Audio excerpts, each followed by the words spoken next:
আসসালামু আলাইকুম। আজকে হচ্ছে শুক্রবার। আমি আর আমার বন্ধু মিলে রূপসী ঝর্ণায় আসছি ঘোরার জন্য। দেখতেছেন কি সুন্দর একটা ওয়েদার। তো এখন আমরা টিকিট কাটবো। টিকিট কাটার পরে আমরা ঝর্ণার ভিতরে ঢুকি।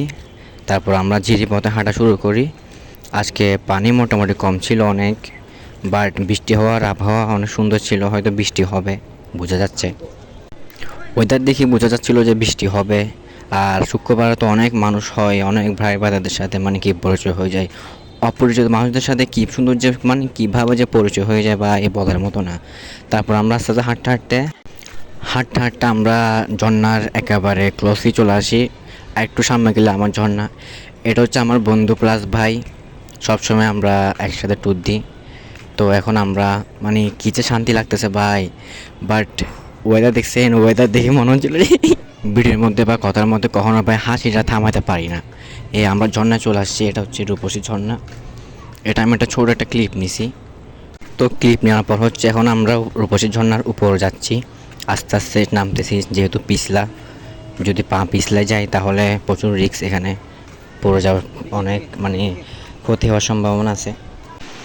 পরে আমরা রূপসীর উপর আসি, আমি শুয়ে আছি পানির নিচে, কী যে শান্তি লাগতেছে ভাই, মানে বলে বোঝানো যাবে না। আমি শুক্রবার আসলে বাসায় থাকতে পারি না, মানে আমার থেকে মানে কোথাও না কোথাও যাইতেই হবে।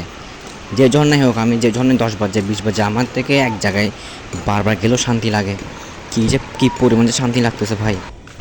তারপরে রূপসী থেকে আমরা আপনার কী বলেন যে ওটা ছাগলখান্দা যাওয়ার জন্য আমি উপর উঠি, বাট আমার ফ্রেন্ড এটা উপর উঠতে পারে না। আমি কিছু ভাইয়াদের সাথে ছাগলকান্দা যাওয়ার সময় অনেক অনেক ভাইয়ারা ছিল একসাথে। আমরা এটা হচ্ছে একটা টিম, পুরাটা টিম নিয়ে আসছে। ওরা এখানে আসি যে স্লোগান লাগাই দিছে বলার মতো না। ফাইনালি ছাগলকান্দা আসি আমি এই ক্লিপটা নিই। কী সুন্দর, মানে এই ছাগলকান্দা ঝর্ণাটা এত সুন্দর যে ভাই কী বলতাম, বেশি সুন্দর। ছাগলকান্দা আসার পরে এই ভিডিওটা আমাকে ভাই একটা করে দিছে পার্টনার। ऐ दिल मुझे ऐसी जगह ले चल जहाँ कोई ना हो, अपना पराया मेहरबान न मेहरबान कोई ना हो, जाकर कहीं खो जाऊं मैं। ছাগলকান্দা থেকে আমরা কমলদহ ট্রেলের দিকে যাই। ওইদিকে বা যত হাঁটি তত পথ মানে শেষ হচ্ছিল একটার পর একটা ঝর্ণা। আমরা জাস্ট কয়েকজন মিলে গেছিলাম, আমরা 7-8 জন ছিলাম ভাইয়ারা। যাইতেই আসি, এখানে পদের শেষ নেই। আপনারা কেউ যদি বা জেনে থাকেন এই ঝর্ণাটার নাম কি, একটু কমেন্টে বলিয়েন। এত রিস্ক ছিল বা ঝর্ণাটাতে যাওয়া, আবার ওখানে আমরা উপর উঠতেছি দেখেন কয়েকদিন। আমরা হচ্ছে এখন ছাগলখানাতে কমলদহতে আসছি। কমলদহতে ভাই এত রিস্ক ছিল ভাই, বলাটা খুব কঠিন ভাই রিস্ক। এখানে আমরা কমলদহ সবার উপর আসছি, দেখেন নিচে আমার ভাই বোনেরা আমার জন্য ওয়েট করতেছে। আমি যাচ্ছি এখন।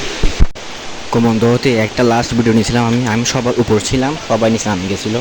আমি মানে জাস্ট ভিডিও আর কয়েকটা ক্লিপ নেওয়ার জন্য উপরে মানে কি আপনি থাকি গেছিলাম।